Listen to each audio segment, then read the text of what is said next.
सभी साधकों सभी भक्तों को ओम नमः शिवाय, हर हर महादेव। आज का हमारा विषय, हमारी ज्ञान चर्चा, ध्यान का मन पर क्या प्रभाव पड़ता है। मन एकाग्र क्यों नहीं हो पाता। कृपया आज का सत्संग, आज की चर्चा ध्यान से सुने।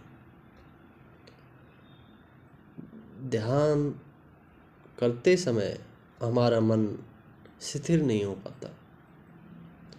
मन प्राय तरह तरह के विचारों में खोया रहता है और अस्थिर मन किसी भी समस्या के समाधान के योग्य नहीं हो पाता। मानसिक शांति प्रत्येक मनुष्य को चाहिए, जो कि इच्छाओं के रहते संभव नहीं है। हम मनुष्यों की अनंत इच्छाएं हैं और इन्हीं इच्छाओं के कारण मानसिक अशांति का कारण बना हुआ है। प्रत्येक साधक यह चाहता है कि जब भी वह ध्यान में बैठे तो उसका मन स्थिर रहे, लेकिन ध्यान में बैठते समय तरह तरह के विचार, तरह तरह की चंचलता मन में आई जाती है, जिससे मन एकाग्र नहीं हो पाता। मन की स्थिरता से ज्ञान से बहुत से दरवाजे हैं जो बंद होते हैं, जबकि शांत और अंतर्मुखी मन ज्ञान के नए आयाम को खोल देता है। ज्ञान के लिए वह अवस्था चाहिए जो स्थिर हो, एकाग्र हो, शांत हो और अंतर्मुखी हो। अन्यथा मन व्यर्थ की ही कल्पनाओं में खोया रहता है।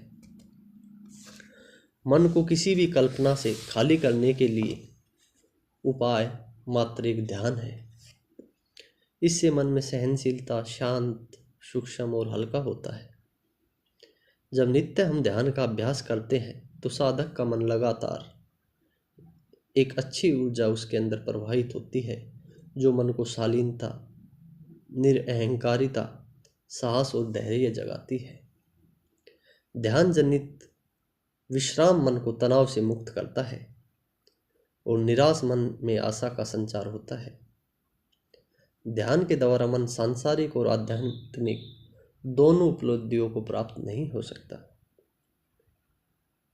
जब मन हमारा बहुर्मुखी होता है तब सांसारिक होता है, और जब मन हमारा अंतर्मुखी होता है तो वह आध्यात्मिक उपलब्धि प्राप्त करना चाहता है। जब जब साधक, जब जब भक्त ध्यान करता है और उसका मन अंदर की तरफ, अंतःकरण की तरफ देखता है, तो वह चाहता है कि मुझे ज्ञान हो, मुझे प्रकाश हो, मुझे इन चीज़ों का आभास हो। लेकिन जैसे ही वह सांसारिक कार्यों में उलझ जाता है या सांसारिक विषयों के बारे में सोचने लग जाता है, तो उसका ध्यान जो है वो संसार की तरफ हो जाता है, जिसको हम बहिर्मुख बोलते हैं। मैं सभी साधकों को बताना चाहता हूँ, निष्ठा से, ईमानदारी से जब भी आप ध्यान समाधि में बैठे, ध्यान करें, मेडिटेशन करें, तो अपने चित्त को अपने आसपास का ही महसूस करें। जितनी भी बातें हैं गृहस्थ की, समाज की, व्यापार की, उनको आप दूर छोड़ दें और प्रभु का सुमरण करते समय आपका ध्यान, आपका चित्त एकाग्र होना बहुत जरूरी है। उसके लिए आप प्रभु से निकटता जैसे जैसे बढ़ाएंगे, आपका ध्यान प्रभु की भक्ति में लगना संभव हो जाएगा। इस जगत में, इस संसार में जीवन निर्वाह के लिए दोनों ही दिशाएं बहुत आवश्यक है। मन को एक विषय के प्रति एकाग्र करने की इसकी क्षमता ध्यान में ही होती है। ध्यान के इसी विज्ञान का उपयोग मन की क्षमताओं के विकास में किया जाता है। हमारे जो लेखककार हैं, संगीतकार हैं, चित्रकार हैं, गायक हैं, इस तरह से मन की क्षमता विकसित होती देखी गई है। जाने अनजाने में हर व्यक्ति हर समय ध्यान ही कर रहा है, परंतु विषय पर नहीं, जिससे अंतर्निहित क्षमता मनुष्य में प्रकट कर जाती है। जब व्यक्ति के अंदर ध्यान पूर्ण रूप से नहीं कर पाता तो उसके मस्तिष्क में तरह तरह के विचार, तरह तरह के कुविचार पनपने लगते हैं और व्यक्ति भ्रमित हो जाता है, पथ से विचलित हो जाता है। तो हमारा जो मस्तिष्क है वह कार्य तो सही कर रहा है, वह साधना में बैठ रहा है, साधना करना चाह रहा है, ध्यान लगाना चाह रहा है, लेकिन जो इंद्रियों का जो बोध है, इंद्रियों की जो क्षमता है, मन और बुद्धि को समझने का जो निर्णय लेने की क्षमता है, उसके अंदर और हमारे चित्त के अंदर एकाग्रता नहीं आ पाती है, उनके अंदर तालमेल संभव नहीं हो पाता है, जिससे हमारी जो स्मरण शक्ति है, भावात्मक है, सहानुभूति है, नींद है, गुणवत्ता में सुधार नहीं हो पाता। व्यक्ति साधक व्यर्थ की चिंता और व्यर्थ के व्यसन कामों में उलझा रहता है।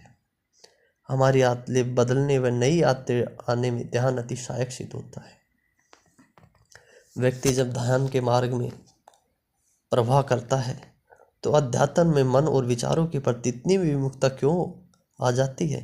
किस कारण से वह ध्यान के इस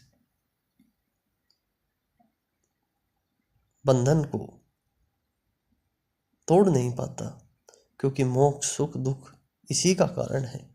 मन के न रहते हुए न बंधन में, न मोक्ष में, न सुख में, न दुख में, ध्यान के द्वारा ही मन वह स्थिति आ जाती है जो ईश्वर विलीन है, जो ईश्वर में मिलने वाली है। तो आज का हमारा विषय, हमारा सत्संग यहीं समापन होता है।